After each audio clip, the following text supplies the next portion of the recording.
حضور اکرم صلی اللہ علیہ وآلہ وسلم کا ارشاد ہے، تمام اعمال کا دار و مدار نیت پر ہے، اور ہر عمل کا نتیجہ ہر انسان کو اس کی نیت کے مطابق ہی ملے گا۔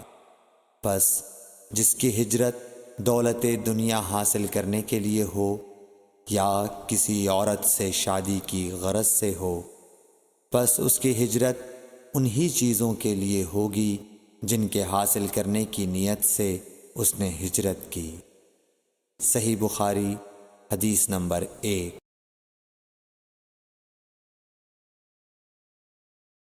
حضور اکرم صلی اللہ علیہ وآلہ وسلم نے فرمایا کہ وحی نازل ہوتے وقت کبھی مجھ کو گھنٹی کی سی آواز محسوس ہوتی ہے، اور وحی کی یہ کیفیت مجھ پر بہت شاق گزرتی ہے۔ جب یہ کیفیت ختم ہوتی ہے تو میرے دل و دماغ پر اس فرشتے کے ذریعے نازل شدہ وحی محفوظ ہو جاتی ہے، اور کسی وقت ایسا ہوتا ہے کہ فرشتہ بشکل انسان میرے پاس آتا ہے اور مجھ سے کلام کرتا ہے، پس میں اس کا کہا ہوا یاد رکھ لیتا ہوں۔ صحیح بخاری حدیث نمبر 2۔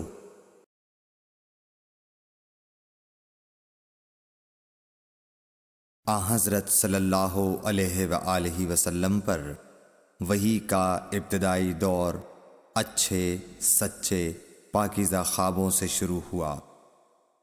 آپ خواب میں جو کچھ دیکھتے وہ صبح کی روشنی کی طرح صحیح اور سچا ثابت ہوتا۔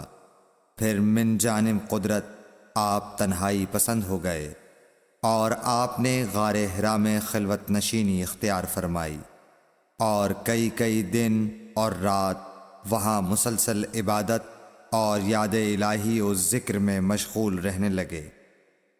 جب تک گھر آنے کو دل نہ چاہتا توشہ ہمراہ لیے ہوئے وہاں رہتے۔ توشہ ختم ہونے پر ہی اہلیہ محترمہ حضرت خدیجہ رضی اللہ تعالی عنہا کے پاس تشریف لاتے، اور کچھ توشہ ہمراہ لے کر پھر وہاں جا کر خلوت گزین ہو جاتے۔ یہی طریقہ جاری رہا یہاں تک کہ آپ پر حق منکشف ہو گیا، اور آپ غار حرا ہی میں قیام پذیر تھے کہ اچانک حضرت جبرائیل علیہ السلام آپ کے پاس حاضر ہوئے اور کہنے لگے کہ اے محمد پڑھو۔ آپ فرماتے ہیں کہ میں نے کہا کہ میں پڑھنا نہیں جانتا۔ آپ صلی اللہ علیہ وسلم فرماتے ہیں کہ فرشتے نے مجھے پکڑ کر اتنے زور سے بھینچا کہ میری طاقت جواب دے گئی، پھر مجھے چھوڑ کر کہا پڑھو۔ میں نے پھر وہی جواب دیا کہ میں پڑھا ہوا نہیں ہوں۔ اس فرشتے نے مجھ کو نہایت ہی زور سے بھینچا کہ مجھ کو سخت تکلیف محسوس ہوئی، پھر اس نے کہا کہ پڑھ۔ میں نے کہا میں پڑھا ہوا نہیں ہوں۔ فرشتے نے تیسری بار مجھ کو پکڑا اور تیسری مرتبہ پھر مجھ کو بھینچا، پھر مجھے چھوڑ دیا اور کہنے لگا کہ پڑھو اپنے رب کے نام کی مدد سے جس نے پیدا کیا اور انسان کو خون کی پھٹکی سے بنایا۔ پڑھو اور آپ کا رب بہت ہی مہربانیاں کرنے والا ہے۔ پس یہی آیتیں آپ حضرت جبرائیل علیہ السلام سے سن کر اس حال میں غار حرا سے واپس ہوئے کہ آپ کا دل اس انوکھے واقعے سے کانپ رہا تھا۔ آپ حضرت خدیجہ کے ہاں تشریف لائے اور فرمایا کہ مجھے کمبل اوڑھا دو، مجھے کمبل اوڑھا دو۔ لوگوں نے آپ کو کمبل اوڑھا دیا۔ جب آپ کا ڈر جاتا رہا تو آپ نے اپنی زوجہ محترمہ حضرت خدیجہ رضی اللہ تعالی عنہا کو تفصیل کے ساتھ یہ واقعہ سنایا، اور فرمانے لگے کہ مجھ کو اب اپنی جان کا خوف ہو گیا ہے۔ آپ کی اہلیہ محترمہ حضرت خدیجہ رضی اللہ تعالی عنہا نے آپ کی ڈھارس بندھائی اور کہا کہ آپ کا خیال صحیح نہیں ہے۔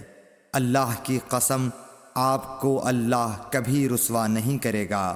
آپ تو اخلاق فاضلہ کے مالک ہیں، آپ تو کنبہ پرور ہیں، بے کسوں کا بوجھ اپنے سر پر رکھتے ہیں، مفلسوں کے لیے آپ کماتے ہیں، مہمان نوازی میں آپ بے مثال ہیں، اور مشکل وقت میں آپ امر حق کا ساتھ دیتے ہیں۔ ایسے اوصاف حسنہ والا انسان یوں بے وقت ذلت و خواری کی موت نہیں پا سکتا۔ پھر مزید تسلی کے لیے حضرت خدیجہ رضی اللہ تعالی عنہا آپ کو ورقہ بن نوفل کے پاس لے گئیں، جو ان کے چچا زاد بھائی تھے اور زمانہ جاہلیت میں نصرانی مذہب اختیار کر چکے تھے اور عبرانی زبان کے کاتب تھے۔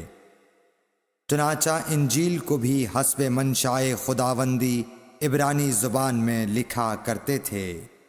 انجیل سریانی زبان میں نازل ہوئی تھی، پھر اس کا ترجمہ عبرانی زبان میں ہوا۔ ورقہ اسی کو لکھتے تھے۔ وہ بہت بوڑھے ہو گئے تھے، یہاں تک کہ ان کی بینائی بھی رخصت ہو چکی تھی۔ حضرت خدیجہ رضی اللہ تعالی عنہا نے ان کے سامنے آپ کے حالات بیان کیے اور کہا کہ اے چچا زاد بھائی، اپنے بھتیجے محمد صلی اللہ علیہ وسلم کی زبانی ذرا ان کی کیفیت سن لیجئے۔ وہ بولے کہ بھتیجے، آپ نے جو کچھ دیکھا ہے اس کی تفصیل سناؤ۔ چنانچہ آپ صلی اللہ علیہ وآلہ وسلم نے از اول تا آخر پورا واقعہ سنایا، جسے سن کر ورقہ بے اختیار ہو کر بول اٹھے کہ یہ تو وہی ناموس معزز رازدان فرشتہ ہے جسے اللہ نے حضرت موسیٰ علیہ السلام پر وحی دے کر بھیجا تھا۔ کاش میں آپ کے اس عہد نبوت کے شروع ہونے پر جواں عمر ہوتا، کاش میں اس وقت تک زندہ رہتا جب کہ آپ کی قوم آپ کو اس شہر سے نکال دے گی۔ رسول کریم صلی اللہ علیہ وآلہ وسلم نے یہ سن کر تعجب سے پوچھا کہ کیا وہ لوگ مجھ کو نکال دیں گے، حالانکہ میں تو ان میں صادق و امین و مقبول ہوں۔ ورقہ بولا، ہاں یہ سب کچھ سچ ہے، مگر جو شخص بھی آپ کی طرح امر حق لے کر آیا لوگ اس کے دشمن ہی ہو گئے ہیں۔ اگر مجھے آپ کی نبوت کا وہ زمانہ مل جائے تو میں آپ کی پوری مدد کروں گا۔ مگر ورقہ کچھ دنوں کے بعد انتقال کر گئے، پھر کچھ عرصے تک وحی کی آمد موقوف رہی۔ صحیح بخاری حدیث نمبر 3۔